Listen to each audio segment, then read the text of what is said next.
And we'll get to that in just a moment. But first, back to that developing news out of Pittsburgh tonight. These incidents usually occur in other cities. Today, the nightmare has hit home here in the city of Pittsburgh.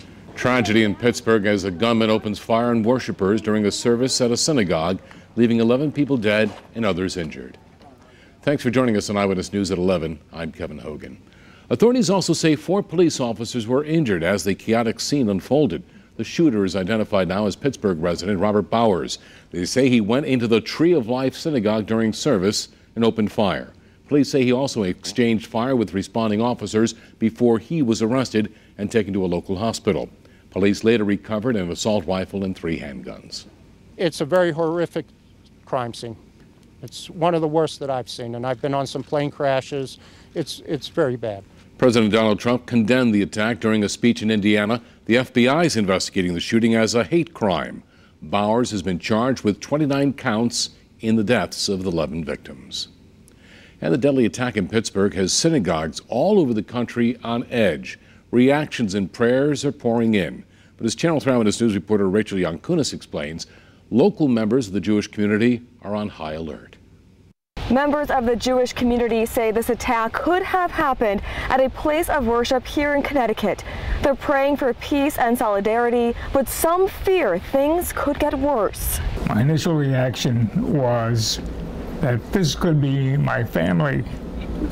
See, I've got problems already talking about it.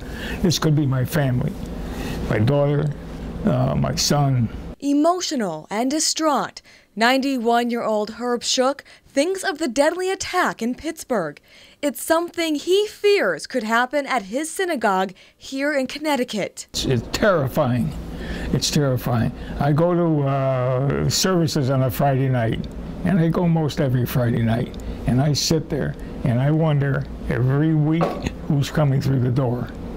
Always. Now, why should I have to think that? What happened in Pittsburgh is described as one of the deadliest attacks against the Jewish community in U.S. history.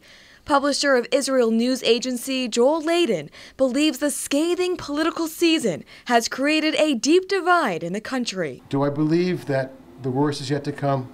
I would have to say, unfortunately, yes. Layden has served in law enforcement in the U.S. and in Israel. He encourages local synagogues to get protection. Never take a step back.